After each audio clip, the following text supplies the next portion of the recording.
और 23 अगस्त 2017 को आप सबके सहयोग से वसुंधरा जी की सरकार में राज्य में आरक्षण मिल गया।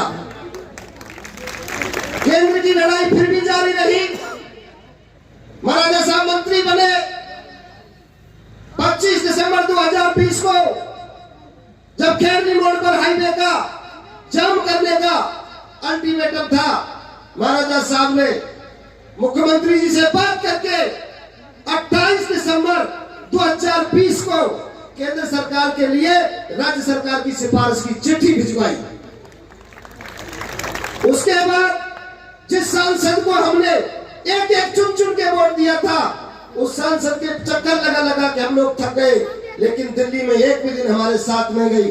हम आभार व्यक्त करते हैं भाई हनुमान बेनीवाल जी ने संसद में हमारी बात उठाई। आभार व्यक्त करते हैं मनोज राजौरिया जी सांसद धौलपुर करौली हमारे साथ ओबीसी कमीशन में भी गए, और थावरचंद गहलोत जो मंत्री थे उनसे भी जाके हमारे विषय को रखा। ओबीसी कमीशन यहाँ विजिट भी कर चुका, लेकिन अकारण और तानाशाही और हमारी फूट के कारण हमको आरक्षण नहीं दिया जा रहा। ये समाज की फर्ज है, न ये कांग्रेस की है न बीजेपी की है।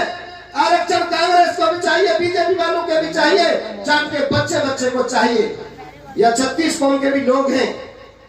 अगर इस तरह का अन्याय हमारे साथ हो रहा है, मैं सभी नेताओं के समर्थकों से कहना चाहता हूँ, बहन ऋतु बनावत हमारे समर्थन में आई। जिस नेता का, जिस समर्थक का, चाहे वो बीजेपी का हो चाहे कांग्रेस का हो, जिससे संपर्क हो, उन सबसे ये बात कहे कि हमारे बच्चों के साथ अन्याय हो रहा है और इस न्याय की लड़ाई में हमारा साथ दें। महाराजा साहब किसी पार्टी के नहीं, महाराजा साहब से पार्टी है, महाराजा साहब पार्टी से नहीं है, ये तो आपको।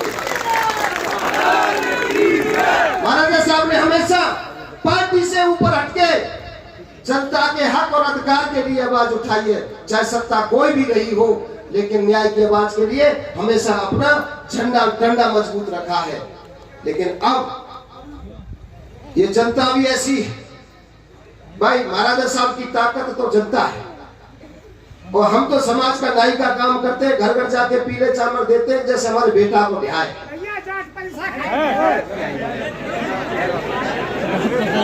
आरक्षण के लिए आपको घर घर जाके ऐसे जगा रहे हैं।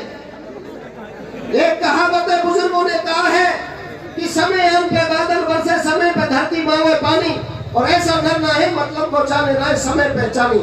बुजुर्ग और नौजवान साथियों, 2024 में 4 महीने बाद लोकसभा का चुनाव है, और इस वक्त पर आप अपनी ताकत और एकता दिखाओगे तो निश्चित तौर पर अधिकार मांगे नहीं जाते, अधिकार छीने जाते हैं। 2017 में भरतपुर की गली गली चप्पल जाम हुआ था और सरकार झुकी, आरक्षण मिला। और कोने तू जागा मन में जनता से निवेदन करके आओ, या जनता जागरूक करो भाई, समय है, इस समय पे ये एक हो जाओगे तो इन बच्चों के साथ न्याय हो जाएगा। जब वाजपेयी जी आज भारत का प्रधानमंत्री, गृह मंत्री राजस्थान की धरती पर है, और सौभाग्य की बात यह है कि मुख्यमंत्री भी भरतपुर का है। वो भरतपुर की भौगोलिक, सामाजिक और आर्थिक स्थिति से भली भांति परिचित है।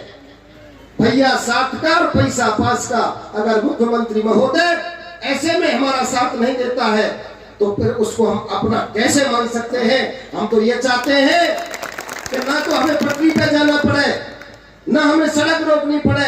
हमारे हक और न्याय अगर हम सत्य पे हैं तो हमको सरकार को गंभीरता से देते हुए आरक्षण दे देना चाहिए, और अगर ना दियो, ना गंभीरता समझी, तो सीधा नारा शुरू से ही रहा है कि जो ना माने झंडाते वो माने।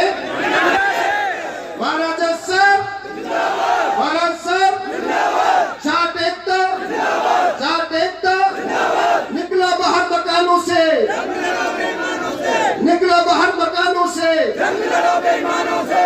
हमसे जाने अनजाने में, भावना में, भूल बस कोई त्रुटि में गलत शब्द निकला हो तो उसके लिए मैं क्षमा प्रार्थी हूँ, अपनी वाणी को विराम देता हूँ, और महाराजा साहब का पुनः बहुत बहुत सरदारी की तरफ से स्वागत और सम्मान करते हैं। और मैं निवेदन करता हूँ कि महाराजा साहब आशीर्वाद के रूप में हमें आशीर्वाद